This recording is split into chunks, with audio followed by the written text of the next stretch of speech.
Ibu bapa, saudara-saudari yang dikasihi oleh Tuhan. Pada hari ini kita memasuki Minggu Prapaskah keempat yang dalam tahun liturgi Gereja Katolik disebut dengan Minggu Sukacita. Minggu Sukacita karena penyelamatan yang dari Allah untuk kita telah dekat, yang terjadi lewat sengsara, wafat, dan kebangkitan putranya Yesus Kristus.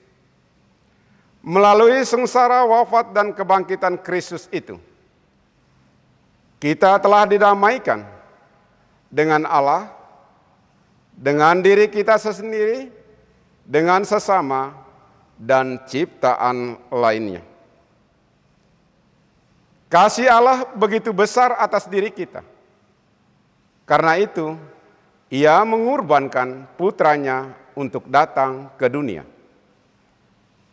Santo Yohanes Pengarang Injil mengatakan, karena begitu besar kasih Allah akan dunia ini, sehingga Ia mengutus putranya yang tunggal, supaya setiap orang yang percaya kepadanya beroleh hidup yang kekal. Dosa tidak hanya merusak relasi kita dengan Allah, tetapi juga merusak relasi kita dengan sesama dan semua ciptaan lainnya. Dosa membuat kita kehilangan rahmat Allah. Namun, kasih karunia Allah membuat kita diselamatkan lewat putranya Yesus Kristus, yang sudi hadir menjadi manusia seperti kita kecuali dalam hal dosa, dan menderita sengsara, wafat, dan bangkit demi keselamatan kita.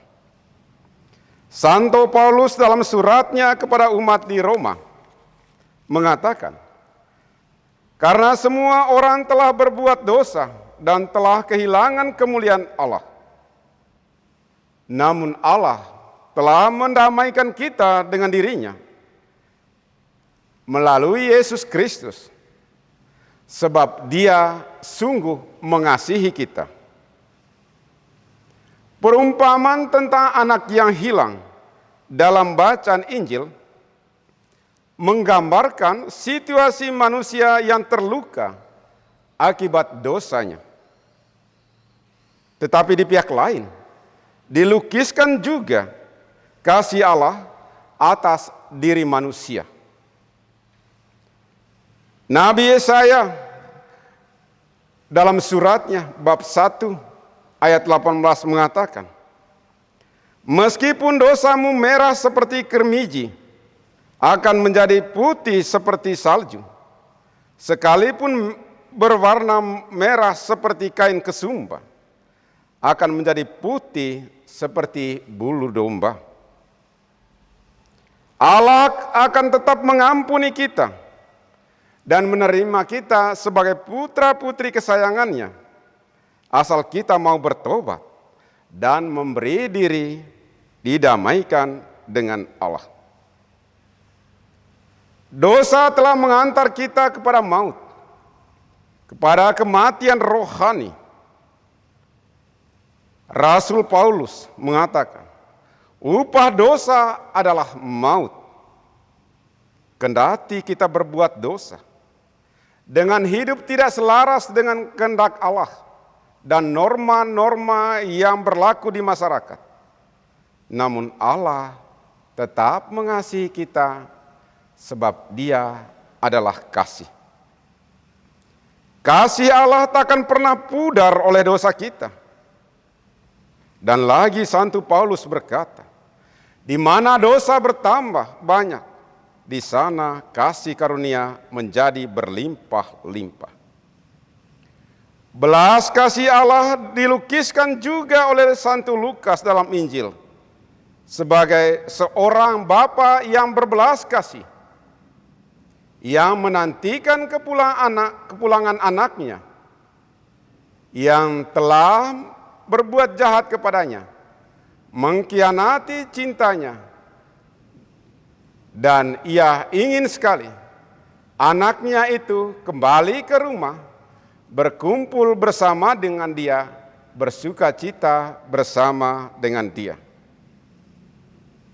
Allah yang kita imani itu melampaui Bapa yang menantikan kepulangan anaknya.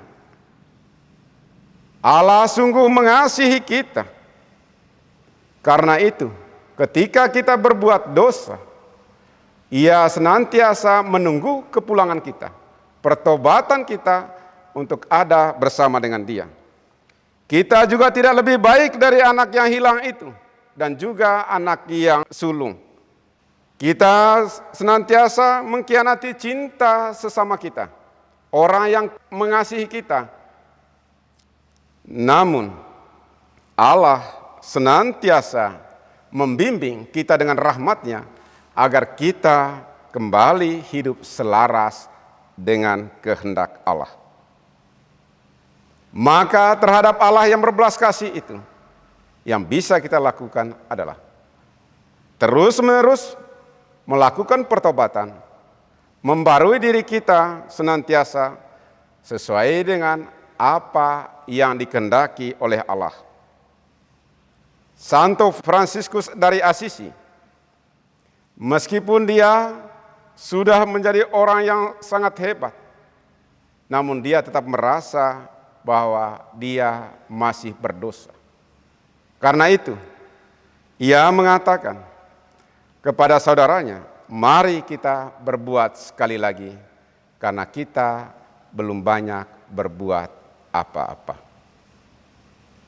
Berilah dirimu didamaikan dengan Allah, maka Allah akan mengasihimu. Tuhan memberkati kita. Amin.